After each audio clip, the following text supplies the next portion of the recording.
Erelu ní question láti fún yín, ìmọ̀ràn ni mo fẹ́ kẹ́ ẹ gba gbogbo ọmọ Nàìjíríà pátá láti orí ọ̀wọ́n láti orí obìnrin gbogbo wa pátápátá ìmọ̀ràn ni mo fẹ́ ká gbà lórí Yorùbá Nation ẹ wá sọ fún wa torí pé kí ni a ní kọ̀ọ̀kan tá a fẹ́ ṣe lọ́la ṣùgbọ́n mi ò fẹ́ still show our media presenter a ní nǹkan tá a fẹ́ sọ lórí àwọn ọmọ wa lọ́la tó ti yé yín ìyẹn ni mo kọ́kọ́ fẹ́ bi yín léèrè lórí mo dẹ̀ mọ̀ pé iná lè máa wà ńbẹ̀ fún wa lọ́la a máa sọ̀rọ̀ yẹn nínú gbogbo wa a máa sọ̀rọ̀ yẹn àti pé lọ́ọ̀yà wa lágbára tọlọ́run á darapọ̀ mọ́ wa fẹ́ sọ níbi ìbàyí lẹ́nu ẹni tó bá fẹ́ bá wa gbọ́ kó pàdé wa lórí media presenter town hall meeting ní ọ̀la ìrètí yín lè gbọ́ oríṣiríṣi nígbà tí bẹ̀rẹ̀ nípa abáde kí ló tún kù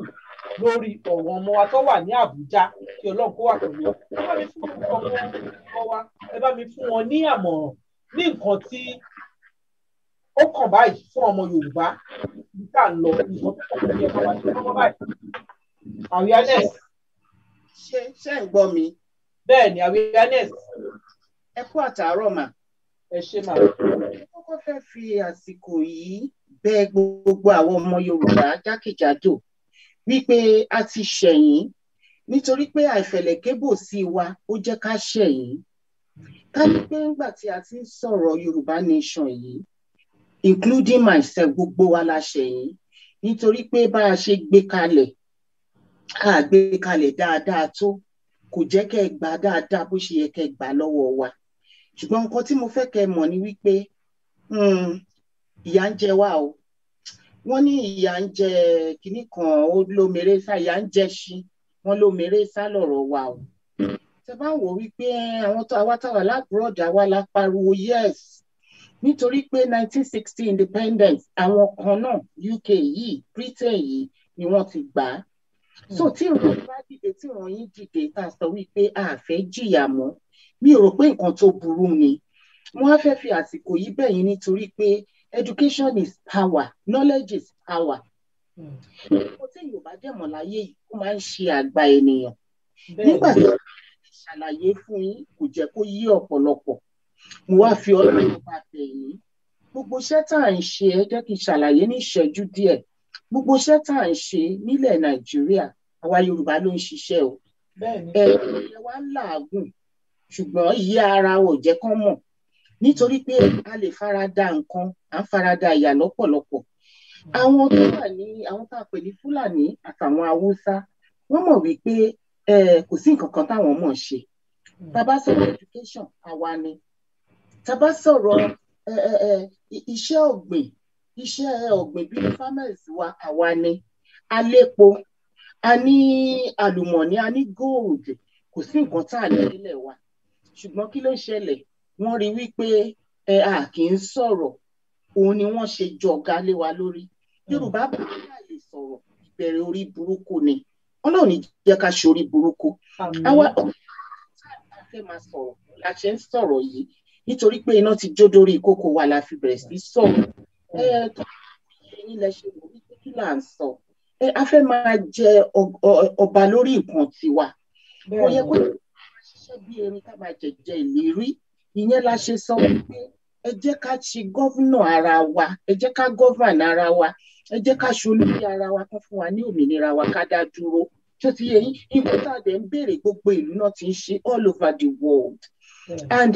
kóra wa jọ pọ̀ nítorí pé òye gbogbo wa dáadáa kò jẹ́ ká kóra wa jọ pọ̀ ẹ jẹ́ ká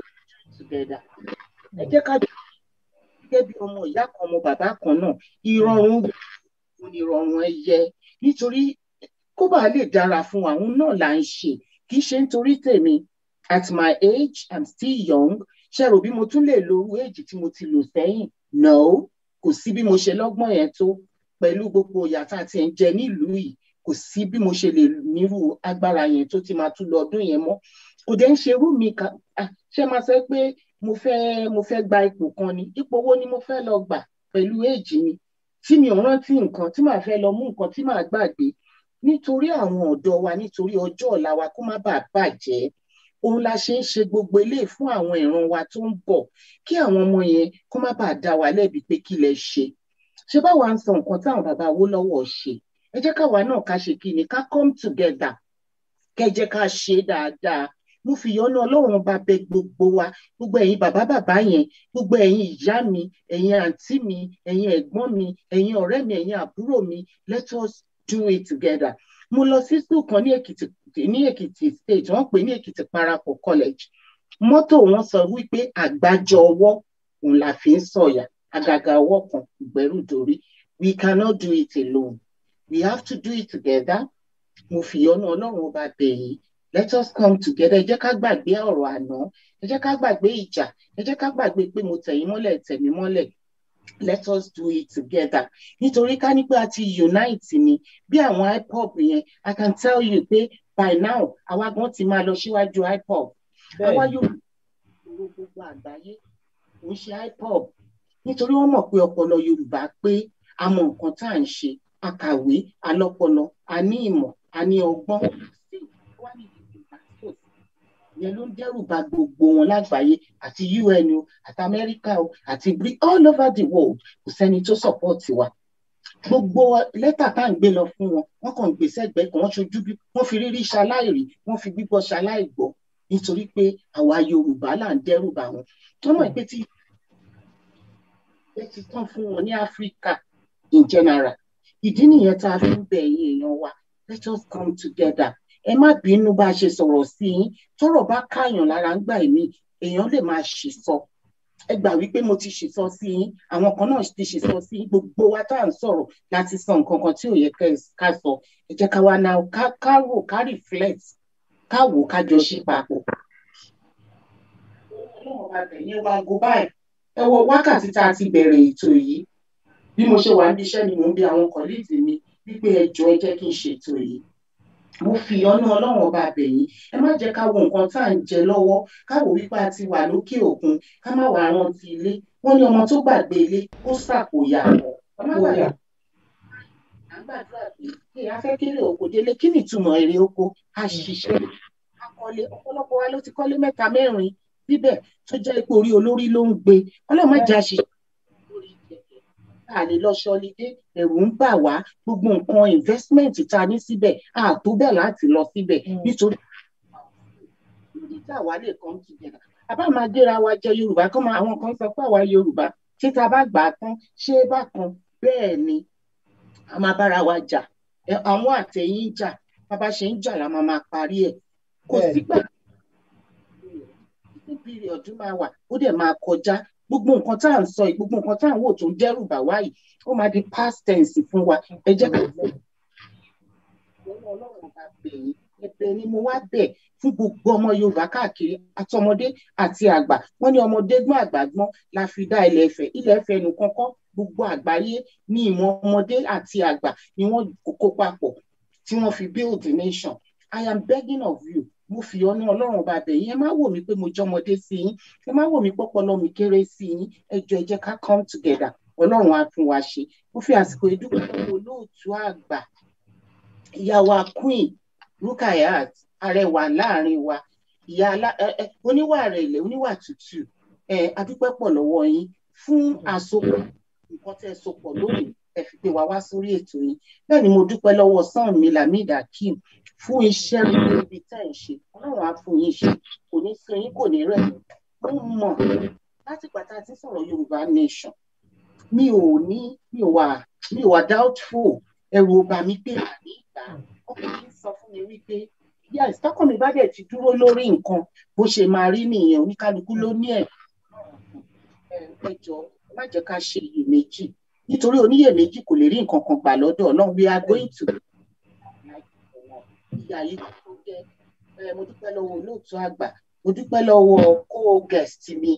guest bíi bàbá mi Fatai Ogunripido mo dúpẹ́ lọ́wọ́ Lamid mo dẹ̀ dúpẹ́ lọ́wọ́ gbogbo ojú tó ń wò wá níran ojú yín ò ní fọ́ ọmọ aráyé ò ní gbójú lọ́wọ́ yín wọn ní máa bí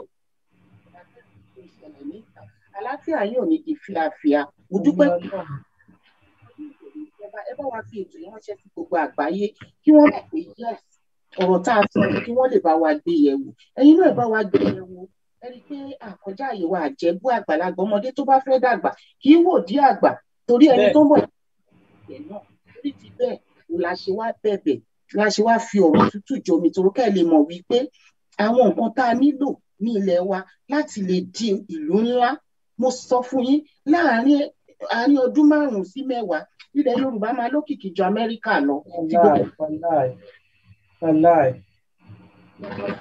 Olóòtú mo dúpẹ́ lọ́wọ́ yín ẹ gbà mí lálejò a máa rí yín bá o àgbà yín á dára. ẹ ṣé mo dúpẹ́ mà ẹ ṣé mà ẹ ṣé gbọ́ mà ẹ ṣé mo dúpẹ́ màmá wa Èrèlú Àbíkẹ́ Àdè màmá mi tó gbá ski my sister my beautiful sister ẹ ṣé mo dúpẹ́ Ọlọ́run á bá mi wà pẹ̀lú ojú òní tí ọpọlọ yóò ní dọ́bà ẹ kó wa báyìí délẹ̀ lérí lágbára Ọlọ́run nífẹ̀ẹ́ ní kankan wa ṣàwátì lágbára Ọlọ́run iṣẹ́ yóò ní dìṣẹ́ o ní agbára ti Ọlọ́run ọkọ ọba àti ọba òrìṣà ilẹ̀tẹ̀ á túbọ̀ máa dìrọ̀rùn fún yín ní agbára ti Ọlọ́run gbogbo nǹkan tẹ́ bá dáwọ́ lé báyìí oríire ló máa ṣe lágbára Ọlọ́run ẹ ní ṣubú dànù ọmọ aráyé ò ní kọ̀ ní àìmọ̀ ṣe sí agbára Ọlọ́run ẹ ṣé mo dúpẹ́ àkérè òkòdélé àníkú sọ́nà bí èéfín ẹ ṣé mo dúpẹ́ my sister. Ìbéèrè kan tó wá kù ó wù mí kí n béèrè ìbéèrè yẹn lọ́wọ́ bàbá wa torí pé kí ni ó ń gbé mi nínú mo fẹ́ mọ̀ àní ambassador wa tí wọ́n gbé lé wa lórí tó tún gbé lọ sí Nàìjíríà ó ṣẹ̀ṣẹ̀ débẹ̀ ni kòkò bí oṣù bíi mélòó kan sẹ́yìn ló débẹ̀ wọ́n ní gbogbo ibi tó bá ń lọ àwọn èèyàn ti tọpinpin ẹ̀ wọ́n ní gbogbo ibi tó bá ń lọ báyìí wọ́n ní tó bá ti débẹ̀ báyìí wọ́n ní ẹni ibi ni wọ́n lẹ́ni ibi ni tó ń pọmọ lọ balùwẹ̀ lọ́wẹ̀ wọ́n lẹ́ni ibi wọ́n ní ká ẹ̀dá ni Ọlọ́run ló mọ nǹkan tó ń ṣe Ọlọ́run ló mọ nǹkan tó ń sọ ń bẹ̀ àmọ́ ẹ bá wa sọ fún wọn ará ẹ bá wa sọ fún àwọn olórí wa àwọn ọmọ wa tó wà ní House of Assembly àwọn tó wà ń bẹ̀ àwọn tó máa sọ fún àwọn tí wọ́n mọ̀ bó ṣe bí ọ̀rọ̀ gọ́ọ̀mẹ̀ntì Nàìjíríà ṣe ń work ẹ bá wa sọ fún wọn pé ní ẹni ibi ní o kọ́ ọmọ Yorùbá kọ́ jìnnà sí o kọ́ ṣàánú wa o kọ́ má trust ẹ̀ kò ṣe tó ń trust torí àwọn náà kẹ́ẹ̀dẹ̀ bá mi ṣàlàyé ṣé àwọn aráàlú ìṣàn tiẹ̀ ìfaramọ́ wípé kí Yorùbá nation kó lọ àwọn aráàlú yẹn bá mi gbóhùn sókè mi ò fẹ́ gbóhùn mọ́ bíbá yìí o àbí mi ò gbóhùn yìí o Prafata ẹ ọ̀ mí tara yín àgbóhùn yín sà. ẹ̀yin sọ̀rọ̀ ni mo ní kí n kẹ́ parí tó. ẹ bá mi ṣe ní ìṣẹ́jú bíi 2 ká lè kásẹ̀ ètò yìí nílẹ̀ aago 12 láti kọjá pàápàá. ẹ ṣe gan ni ṣe rí mo fẹ́ káwọn èèyàn wa mọ̀ nǹkan kan ní ọwọ́ àwọn òyìnbó yìí odò ni wá nǹkan tó bá wù wọ́n náà máa ń fi wá mọ wọ́n dẹ̀ mọ̀ wájú bá ṣe mọ́ra wa lọ gbogbo nǹkan tó máa pọ̀ sílẹ̀ Nàìjíríà làwọn ti mọ̀ gẹ́gẹ́ bá láyé tí mo ṣe alẹ́ àrọ̀ wípé 2018 làwa ti rí fídíò tó sọ pé Nigeria is about to be taken down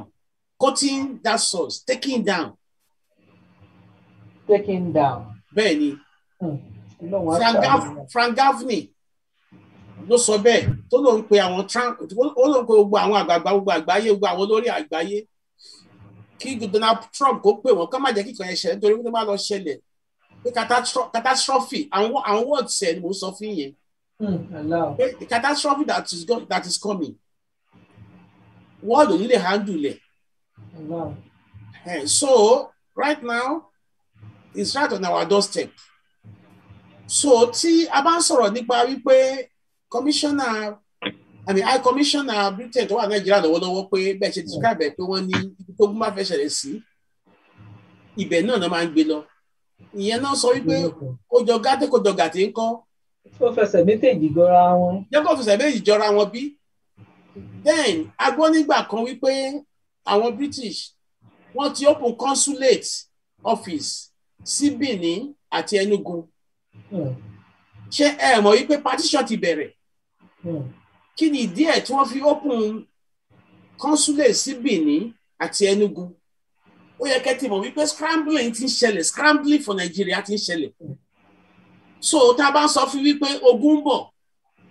ó yẹ ká máa fi àwọn ọ̀rọ̀ yìí ká máa fi wéra ká máa mọ̀ yìí pé gbogbo àwọn gómìnà táyé lọ́wọ́lọ́wọ́ àtàwọn senators nígbà tó bá dé àwọn kọ́kọ́ máa pa wọ́n tó ń tàn wọ́n ni. So olùwádẹ fún wa ní oore ọ̀fẹ́ láti jẹ́ ká wà ní ìṣọ̀kan ká lè plan sí i. So àmì ńlá ni nǹkan tẹ́ ẹ fàyọ ní àṣálẹ́ wípé gbogbo ibi tí wọ́n ti gba arábìnrin yẹn lọ. Ṣé a rántí wípé nígbà tí nìkan bí oṣù bíi 3 sẹ́yìn 4 sẹ́yìn méjì ló ti make àwọn moves kan. Wọ́n pa wá nílẹ̀ Yorùbá ọjọ́ tá nípa nílẹ̀ Yorùbá ìjà rẹ̀ ní mídíà kó sọ̀rọ̀ ilẹ̀ Yorùbá kó sọ̀rọ̀ nípa middle belt now wọ́n jẹ́ sọ̀rọ̀ nípa àwọn Biafra ṣùgbọ́n ìjà rẹ̀ ní bọ́dì kó sọ̀rọ̀ nípa kó sọ pé south west Nigeria àbí kó sọ pé Yorùbá people torí pé àwa gangan ni target wọn nígbà tí wọ́n pa wá tí gbogbo tó ń bẹ́ wa lórí ní south west tí mutilated body wà ní every àti gbogbo àgbáyé rí arábìnrin yẹn ó lọ sórí tẹlifíṣàn ó ní owó ìbòrí kan 40 million ó láwọn máa gbé fún Nigeria government ìyẹn ni pé in the heat of that tragedy tí Yorùbá nation tí Yorùbá people go through òun sọ indirectly wípé àwọn declare support fún Buhari regime nítorí pé gbogbo nǹkan tó happen náà ní Nàìjíríà àti sílẹ̀ Yorùbá àwọn ló wà ní ìdí ẹ̀ so gbogbo àwọn ọmọ wa tó wà ní military tán bá sínú ìfura kóníkà lukú bẹ̀rẹ̀ sí wá bó ṣe máa yọrùn tó ẹni tí kú bá ká mọ́ tán bá dẹ̀ tó á kó wọn sínú plane bó ṣe lọ já wọn ti bíbọ́ pẹ̀lú fọ́mà kínní wọ́n gbé yẹn síbẹ̀ tẹ́ prarile ni wọ́n fẹ́ àwọn ọmọ Yorùbá náà fẹ́ fi máa yẹn pa wọ́n mọ̀ set up for that period of time ni àwọn Yorùbá mẹ́rin tó jẹ́ top officer yẹn náà fẹ́ mọ̀ pa wọ́n kàn fi yẹn síbẹ̀ pé bí oṣù kan ni temporary wọ́n mọ̀ ló bẹ́ẹ̀ láti lákàwọn pé they can sacrifice him láti make sure pé àwọn márùn Yorùbá yẹn pọ́n lọ tẹ́bá rántí plane tó já. Bẹ́ẹ̀ni. So ibi tán lọ wọ́n mọ̀ káyọ̀ má bàa pariwo pé Yorùbá officer nìkan náà ṣe lo tactics yẹn àwọn tó mọ̀ yìí pé ó lè jẹ́ asset fún alọ́jọ́ iwájú àwọn náà eliminate yẹn gbogbo àwọn ọmọ atọ́dẹ̀ wà ń bẹ̀ dé bọ́ọ̀ tó gun yẹn bá ń súnmọ́ ìwọ ọ̀nà máa pa wọ́n tó bá wù wọ́n kán gbọ́ tó bá wù wọ́n kán máa gbọ́ àwọn kálẹ̀ káwọn lólobó ká ṣí wọn ní etí kán lè understand nǹkan tó ń bọ̀ bọ́lá wọn ṣe láwa làwa ṣe sọ fún wọn yìí tó bá wù wọ́n kán gbọ́ ìwọ tó wà ní top position ní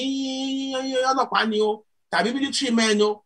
your turn is coming tó máa eliminate ẹ̀ tó wá jọmọ Yorùbá so àwọn tó bá ti gbọ́ tẹ̀yìn kan lè mọ̀ wọ́n ṣe máa find the way wọ́n sìn ọwọ́ wọn ló wà wọn ò ní sọ pé àwọn èèyàn wọn sí lẹ́yìn wọn so gbogbo ilé tá a sọ yìí all the traces shows wípé ogun bọ̀ Nàìjíríà ẹ jẹ́ ká wá lọ sí sister wa tó wà ní tìmọ́lé Lady K ṣe rántí fídíò tó go viral tí tábàbìnrin yẹn tó fi wọ́ọ̀nù pé òun láàlà pé nǹkan tó bọ̀ yìí ogun ńlá ni o ẹjọ́ tó bú sẹ́kún ẹ bá gbàdúrà kó má ṣẹlẹ̀ ẹ bá gbàdúrà nígbà tó bá rí fìlà tó lá ó ní orí tó ń lọ ó ní ibi tó ń tàn kí ọ̀sán pàkúté mọ́ lẹ́sẹ̀ ṣé ibi tó wà lọ́dọ̀ DSF for the past 1.5 months ṣé pàkúté kọ́ ló mú lẹ́sẹ̀ yẹn ṣé ogun tó ló ń bọ̀ ṣé kò ní í dé so táwọn èèyàn wa ò bá ti lè ní ẹ̀mí ọgbọ́n láti fi darí nǹkan tó ń ṣẹlẹ̀ yìí tán sì ń ṣe wedding tán ṣe marriage tán ṣe birthday tínú wọn ní tán dà wẹ́kẹ̀ Ọlọ́run má jẹ́ kó gbé ká ọmọdé òjijì o tí wàá ní ká ṣe àlàyé fún àwọn èèyàn wa wọ́n gbọ́ o wọn ò gbọ́ àwa ti ṣe tiwa náà so wọ́n dẹ̀ ní pé ìbùkún ni fún ọmọ ọ̀dọ́ náà tó fọgbọ́n ṣe kàkà kó ní kálukú bá ẹ̀dọ̀ àti òróró wa sọ̀rọ̀ sí ká kóra wa jọ níṣọ̀kan ká jókòó àwọn àgbààgbà wa pé nǹkan tó ń bọ̀ yìí ọ̀nà wo la máa gbà tí òfin ní ṣẹlẹ̀ sí wa níbo la máa lọ́bì sí kí ni àwọn campaign tá a máa kárì kí ni àwọn rally tá a máa kárì kí ni banners tá a máa kárì ní UN ní gbogbo ẹ̀ nǹkan tó lọ́wọ́ tó ṣẹlẹ̀ sí gan sìn ó kọjá pé even Yorùbá nation is secondary now safety of Yoruba people and the population wa is what is paramount now. So ó jọ gàtí ó fẹsẹ̀ méjèèjì jọra wọn o ìyẹn náà ni arábìnrin tẹ́ ń sọ yìí torí wọ́n ti mọ̀ pé ogun yẹn ń bọ̀ ó ní ká agbódefẹ́ wá du ilẹ̀ tó fẹ́ dù ní Nàìjíríà nítorí nígbà táwọn Fúlàní bá dé pẹ̀lú àwọn Europeans nítorí pé already sin Nigeria dey a contest land between Europeans and Great Britain àwọn pé gbogbo àwọn pé Britain ti kúrò ní abẹ́ Europe so àdẹ̀mọ̀ pé gbogbo àwọn tó ń kó àwọn mercenaries wá sí southern Nigeria France ló lìdí wọn òun lẹ́sẹ̀ gbọ́ pé gbọ́rọ̀ èdè tó sọ èdè àwọn francophone nation náà ti rí èkì wọn wá tó fún wa fún wọn pa wá run ó wá yí àwọn èèyàn wá wọ́n fẹ́ o wọn fẹ́ o tó bá wù wọ́n tó máa ronú pé politics 2023 irọ́ náà ń pa politics kankan ò lè ṣẹlẹ̀ wọ́n ń tàn wá ká máa tàn wá títí tó máa fi ká wa mọ́ wọ́n ń tì wá ni mélòó nínú àwọn northerners náà jà lórí presidency election is only 2 years time or less than mélòó ló ń jà lórí presidency èmi máa jẹ president ìjẹ́ ní kóṣù enthusiasm wọn lè ṣú ẹ nítorí ibi tán lọ wọ́n mọ̀ pọ́n fẹ́ kọ́ńkà southern Nigeria náà. ilé gbọ́ nǹkan tó sọ ní ìsìn pé wẹ́ẹ̀dì tó ṣe lénìí wípé Àtíkù ló ṣe father of the day. wọn ṣe bí separate party àbí opposition party ló ṣá wà. ẹ ṣe ìgbẹ́lá tí àwọn bàbá wa àwọn ọmọ wọn ń jà fún wa pé kán lè gbé agbára lé wọn lọ́wọ́ wọn torí owó tán gbà lọ́wọ́ Fúlàní wọn lè sọ pé fẹ́ gba àwọn ọmọ wọn là ní tìmọ́lé ẹjọ́ ń bẹ lọ́rùn o àdákẹ́ fọlọ́run o ṣùgbọ́n àdá wọn lẹ́jọ́ torí pé bàbá wa ni wọ́n tó wáyé pé bó ṣe rí nìyẹn tó oníkálukú máa jèrè iṣẹ́ owó ẹ̀ tí wá ní wípé ká sensitize àwọn èèyàn wa ìfun ẹ̀dọ̀ wọn ká lè bá wọn sọ̀rọ̀ ká lè mọ̀ wípé ewu bẹ ní oko lóńgẹ́ fúnra ewu ni o tí ilẹ̀ Yorùbá bá parun a máa bí wọn torí pé Olúwa ti fi àmì hàn tó wá torí àtẹnujẹ torí owó tíjọba fẹ́ fún wọn tó wá ta ilẹ̀ Yorùbá tó jẹ́ pé gbogbo àwa tá mọ ọ̀nà tá máa gbà tó jẹ́ pé àwa ni ẹrú wọn tó ń tà sóko ẹrú tó fẹ́ pa wá run torí àtijẹ tara wọn nígbà tó bá dọjọ́ bóyá wọ́n yí next year bóyá máa rí àwọn subject tí wọ́n máa lè sọ wọ́n ìjọba lé lórí tàbí tó máa jẹ̀jọ̀ ìlé lórí ká máa wò ó nítorí pé àwọn gangan ló kọ́kọ́ máa jẹ́ target àwọn pípín ìgbà tó wọn bá dé bó lè tà ń sọ yìí àwọn láfíìtà ló lobó kán lè jí bá ẹ̀dọ̀ àti fún wọn sọ̀rọ̀ gẹ́gẹ́ bàbá wa kán forí korí pé ọ̀nà wo la máa gbà láti rí pé ogun ìpé kò ní borí wa nílẹ̀ Yorùbá àní sọ jù yẹn lọ tí wọ́n ní ká ṣe lálàyé fún wọn àrí wọn fi o mo sáré fọba o níwọ̀n ẹgbẹ̀fà o ẹ má bínú o ṣùgbọ́n gẹ́gẹ́ bó ti yé wa máa ti tara pé àfẹ́ kan pa wá run la ṣe ṣàlàyé tá à ń ṣe ẹ jẹ́ ká fúnra wa ní àmọ̀ràn yóò léwé tá a fi lè tẹ̀síwájú let us create our Yorùbá nation ká campaign fún ká sọ fún àwọn àgbáyé ìyà tó ń jẹ wá bó ṣe ń pa wá nípakúpa bó ṣe ń fẹ́ pa wá run bó ṣe ń plan tó strategize bó ṣe ń wọnú igbó wa wọ́n fẹ́ bí pa wá wọ́n ti bọ́dà wa nísẹ̀mẹ̀ nǹkan wọlé a lè jáde wọ́n dẹ̀ sí tí wọ́n lẹ̀ ní Kano lọ́hùn kò sí bàríà tó demarcate the Republic àti Kano yet náà àwọn bàbá wa rò pé ìṣe normal thing wọ́n dẹ̀ sọ̀rọ̀ wọ́n pa nípakúpa àwọn bàbá wa wọ́n sọ̀rọ̀ aláwọ̀ senators sí house wọ́n sọ̀rọ̀ aláwọ̀ house of rep members wọ́n sọ̀rọ̀ ṣe rí pé we have been conquered as a people this is the reality bó ṣe máa wá eliminate wa láti gba ilẹ̀ kí ló nísìn ní ẹjọ́ lẹ́yìn kí ló ṣẹlẹ̀ wọ́n náà fẹ́ install sultan now sultan of Ado my Ebony sister ẹ wo nǹkan tó ṣẹlẹ̀ lẹ́kọ̀ọ́ Lamido Sanusi ó ti jọba lẹ́kọ̀ọ́ sìn wọ́n ṣe máa install as the sultan of Lagos ìyẹn ló máa indicate pé we are ruling from desert to the lagoon so tẹ́ bá sọ fún wípé Lamido Sanusi wọ́n depose ẹ̀ ní Kano àsọba irọ́ náà pa wọ́n wá fi di ọba Èkó ní strategy ni so òun náà wọ́n dẹ̀ mọ̀ kó súnmọ́ Yorùbá dáadáa wọ́n fẹ́ràn gbogbo àwọn kálọ̀rọ̀ bá ní fún wọn ṣe wọ́n ní ó bọ̀ àwọn láńdẹ́ẹ̀dẹ́ ó ń bọ̀ àwọn láńdẹ́ẹ̀dẹ́ ibi gbọ̀ngàn mágùnni lójú òkèrè láti ń wò ṣé àwọn bàbá wa ṣé wọ́n really understand nǹkan tó ń ṣẹlẹ̀ gbogbo àwọn tó ń ṣe wedding tó ń ṣègbéyàwó lójoojúmọ́ jẹ́ onídẹ̀mọ̀ pé nǹkan tó ń ṣẹlẹ̀ wípé in 1 year's time látà ń sọ yìí ibi tí Nàìjíríà máa wà lọ́wọ́lọ́wọ́ sí ẹ jẹ́ ká máa wò ó ẹ lọ kọ sílẹ̀. ẹ ṣé mo dúpẹ́ bàbá mi ẹ kú àtàárọ̀ ẹ kú ohùn ẹ kú ìtara ẹ kú ìfọmọ ènìyàn ṣe ẹ kú bó ṣe lè dá Ọlọ́run ẹlẹ́dàá ọlọ́jọ́ èní á bá mi dúró tì yín ilé àtọ̀nà yóò mà ní bàjẹ́ bàbá mi Ọlọ́run ò ní kó mọ yín lágbára Ọlọ́run iṣẹ́ yóò ní dìṣẹ́ o ìgbésẹ̀ yóò ní báráyé nú ní agbára ti Ọlọ́run apá ọ̀tá ò ní kọ ayín lágbára ọlọ́run ẹ wá ní báráyé fọwọ́ tì àárín ẹ̀yin pẹ̀lú ọlọ́run ọba ò ní dàrú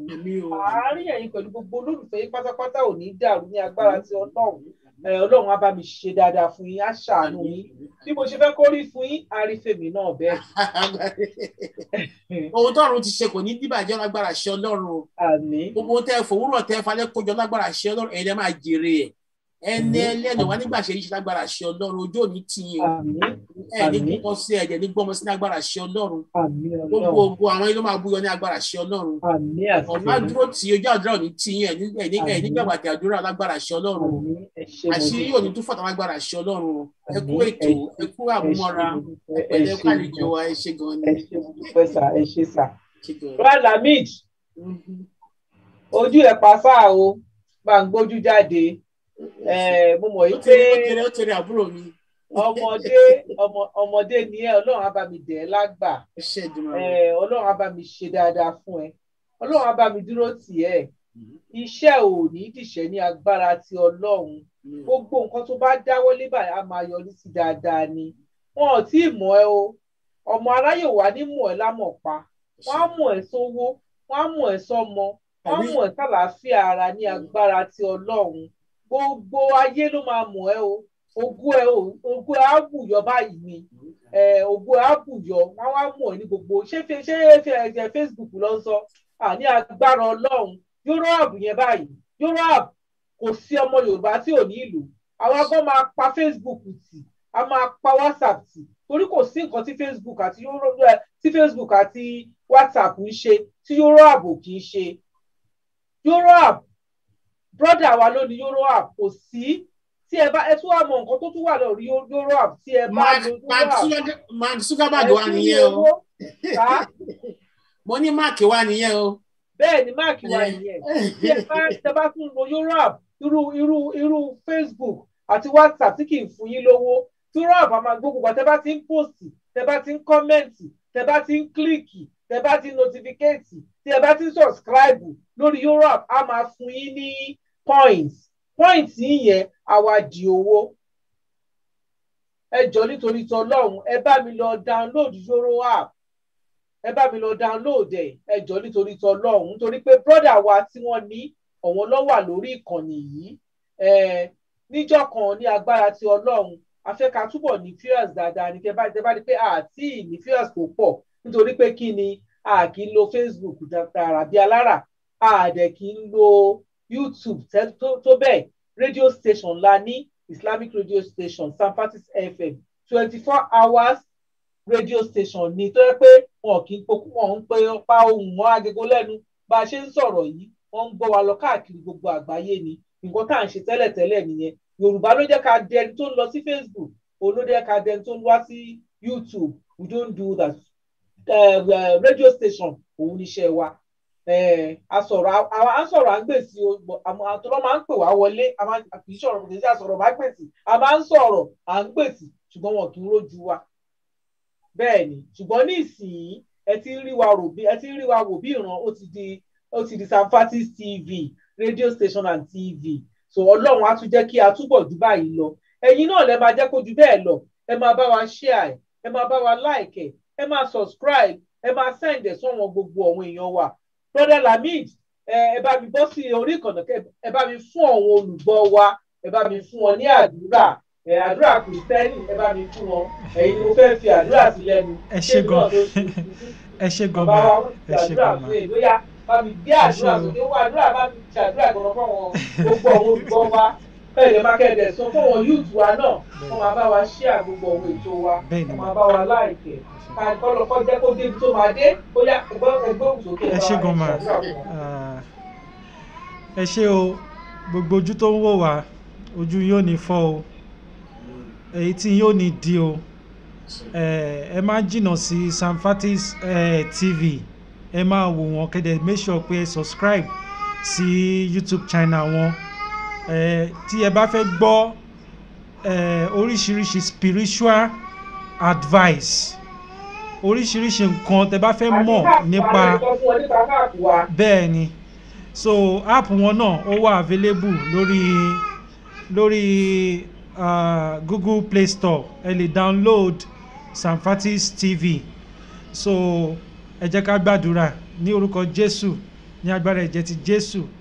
Alágbára gíga tó jẹ́ ní ìyanu, àwa dúpẹ́ aláyọ̀ àyìn lógo fún wákàtí àti oore ọ̀fẹ́ tí ẹ fún wa láti wà lórí ètò yìí láti sọ̀rọ̀ nípa Yorùbá Nation, nítorí pé ògo gbogbo àgbáyé òun ni Yorùbá Nation. Tí ògo náà bá wá dé tán, wọn ò ní fi ẹnìkankan tí ó ń wò wá tí wọ́n ń jàjàǹgbara àti lídà wa, wọn ò ní fẹ́ ẹnìkankan ṣàwátì. A máa pọ̀ sí ni, a máa bí sí ni, a máa rẹ̀ sí ní orílẹ̀-èdè Yorùbá. A ní fẹ́ ẹnìkankan ṣàwátì. Ẹ̀jẹ̀ wa wọn ò ní fi fọ Nàìjíríà. Ó ti dópin, ìyà yìí ó tó gẹ́ lórí gbogbo ìran Yorùbá. So àwa ń fi àsìkò yìí náà a tún fi gbàdúrà fún gbogbo àwọn tó wà ní diaspora. Ẹ máa kó oore àjò yín, ẹ kó wá sílé o. Ẹ ní kúsájò, ẹ ní ṣe lásán, wọn ò ní fi òkú yín, wọn ò ní fi ránṣẹ́ sílé o. Ẹ máa rí wa bá. Gẹ́gẹ́ bí màmá mi ṣe sọ, ní orúkọ Jésù àgbàdúrà. Gẹ́gẹ́ bí màmá mi ṣe sọ, ẹ lọ máa lo Yoro app. Yoro app is for Yoruba people. It's our own social media tó jẹ́ wípé kò sí pé bóyá wọ́n flag anybody, most especially àwọn sọ̀rọ̀sọ̀rọ̀. A ní láti máa lò. Wọn ò lè flag yín. A dẹ̀ make sure pé gbogbo information tí ò yẹ kí àwọn ará location 9 kan mọ̀ sí, gbogbo ẹ̀ là ń jẹ́ kí ó wà in secret, ṣó ti yé. So ó wà very secured and well protected. So Ọlọ́run á wà pẹ̀lú wa o. Ẹ má gbàgbé láti darapọ̀ mọ́ gbogbo sọ̀rọ̀sọ̀rọ̀ àgbáyé tí wọ́n ń jàjàǹgbara fún orílẹ̀-èdè Yorùbá ní ọ̀la, tí à ń pè ní Yorùbá Global Media. Ẹ darapọ̀ mọ́ ibẹ̀ lẹ́ tí máa gbọ́ òkodo ọ̀rọ̀ kó tó di pé ẹ máa gbọ́ látòrí other China, ìyẹn àwọn other sọ̀rọ̀sọ̀rọ̀. Ẹ máa make sure pé ẹ ń follow gbogbo sọ̀rọ̀sọ̀rọ̀ àgbáyé tí wọ́n ń jàjàǹgbara fúnlẹ̀ Yorùbá. Ẹ ṣé gan-an, ẹ tún máa rí wa bá. Ó dàbọ̀. Ẹ ṣé, mo dúpẹ́. Ọlọ́run á bá mi wà pẹ̀lú yín, my dearest brother. So òun lẹ gbọ́ yẹn o, oníyan ṣe, ọlọ́kà ṣe, ẹ̀yin tẹ́ ẹ jíyàn jọkà, ẹ máa ṣe wọn, ẹ máa kó àìbínú. A ti wà lórí ètò yìí láti bí wákàtí 3. Mo mọ̀ àwọn kan tá ti jọ bẹ̀rẹ̀ tí a ti wà níbẹ̀. Àwọn kan join wa láàrin méjì, àwọn kan gbà tó di parí yìí náà ni. A dúpẹ́ lọ́wọ́ yín gbogbo yín pátápátá. Ojú yóò ní fọ́, ojú tẹ́ fi ń fọ́ wa, ojú tẹ́ fi ń wò wá kò ní fọ́. Etí tẹ́ fi ń gbọ́ wa, etí náà ò ní di. Àwọn òtára náà wá fi ń kàn sí òun náà ò ní bàjẹ́ ní agbára ti Ọlọ́run. A dúpẹ́ lọ́wọ́ gbogbo àwọn tí a pè wọlé. A dúpẹ́ lọ́wọ́ màmá wa Erelu Àbíkẹ́. A dúpẹ́ lọ́wọ́ brother wa Mr. Ògúnríbidó. A dẹ̀ dúpẹ́ lọ́wọ́ brother wa náà tí brother Lamid Akeem. A dúpẹ́ lọ́wọ́ wọn. A máa rí yín bá o. Ẹ ṣeun, a dúpẹ́. Akọ̀ tó fẹ́ fi lè tó ilé tí bí brother Lamid ṣe sọ fún yín. Tó bá dijọ́ Sunday, Yorùbá World Media Presenter, tó bá di dédé aago 7 sí 8, ẹ bá wa pàdé. A máa wà, gbogbo wa máa wà, gbogbo àwa sọ̀rọ̀sọ̀rọ̀ ní gbogbo àgbáyé, ní àwa tó jẹ́ pé à ń ṣe Yorùbá tọkàntọkàn, taratara. A máa wà lórí ìkànnì yẹn. Ní ìkànnì náà a máa broadcast ẹ̀ lórí Samfatis náà nígbà lágbára ti Ọlọ́run. Tó bá dijọ́ Monday, ètò àwọn obìnrin ó ṣe kókó tá a máa ń ṣe ní Islamic way, tí Alhaja Rashida Amin Bello tó máa ń bá wa wà lórí ẹ̀ ní agbára ti Ọlọ́run. A máa ṣe níjọ́ Monday. Lẹ́yìn yẹn àwa ṣe gbàgede ọ̀rọ̀ lórí eléyìí tá à ń sọ̀rọ̀ yìí ní aago 8 sí aago 9 níjọ́ Monday kan náà. Ètò méjì la máa ń ṣe níjọ́ Monday. Àsìkò tí ò sí ni kí Ọlọ́run Ẹlẹ́dàá kó ṣàánú kó gbàdúrà wa, Ọlọ́run kó fún wa lásìkò. Nítorí pé kí ni ọ̀rọ̀ Yorùbá Nation yẹn ó jẹ mí lógún gan, ó gbà mí lásìkò. Gbogbo meeting back to back láti ìgbà tí wọ́n ti gbé ọmọ wa ní ọmọ tó wà ní Àbújá. Lágbára Ọlọ́run ìsìrì la máa gbọ́. Wọ́n á fún wa ní gbogbo nǹkan tí a fẹ́ gbọ́ lórí ẹ̀ lọ́la. Tó ra máa bá lọ́ọ̀yà wa sọ̀rọ̀ lórí ẹ̀. Beautiful girl. Àbọ́kùnrin boy ni beautiful boy. Alhamdulillah, àdàgbà dògbò lágbára Ọlọ́run. Àwọn ṣe program náà nìyẹn. So mo ní lágbára Ọlọ́run ẹ gbọ́ lọ́ọ̀yà wa máa wà lórí ètò wa náà lọ́ọ̀yà wa tí ó bá wa ṣe lọ́ọ̀yà pẹ̀lú mi wá wà lórí ètò wa ní ọ̀la ní agbára Ọlọ́run lórí ìkànnì yìí láti wá bá wa sọ̀rọ̀ ẹ̀yin tí bá fẹ́ béèrè ìbéèrè ẹ lè wá kẹ́ wá béèrè ìbéèrè lọ́wọ́ wọn ní aago 8 sí 9 ẹ bá wọn alábàápàdé lórí program yìí lágbára ti Ọlọ́run torí ẹ̀ a máa fi èyí ṣàlọ o kò ń ṣe ní ti kú kò ń ṣe ní tààrùn tó bá di lọ́la ẹ pàdé wa lórí ìkànnì yìí màá kí ní kíkí ọlá màá kí ní kíkí ọlà màá kí ní kíkí tá a máa kíra wa níjọ́ gbèdé àlèkè àmọ́ bá a ṣe ń kíra wa ní ti mùsùlùmí náà là ń kíra wa ní ti kìrìsìtẹ́nì èmi á kí ní ti mùsùlùmí ẹ̀bùrọ̀ Fatai bá mi kí ní ti kìrìsìtẹ́nì àti ti Yorùbá èmi á máa sọ wípé assalamu alaikum warahmatullahi ta'ala wabarakatuh tí bàbá mi bá ti kí í tán àkọrin Yorùbá nation national item wa ti Yorùbá rárá mídìí bá mi gbé sí àwa parí ètò bàbá mi ẹ bá mi kí wọn ní kíkí ti kìrìsìtẹ́nì. ẹ ṣe gan ni o àní fẹ́ra wa kó ojú àdé máa rọ́dún lágbára Ọlọ́run àwọn aríra wa bá o adúpẹ́ lọ́wọ́ Ọlọ́run ìyẹn ni pé lónìí àṣeyọrí o hallelujah ẹ ṣe. ẹ bá wa play national item wa ò kí á lè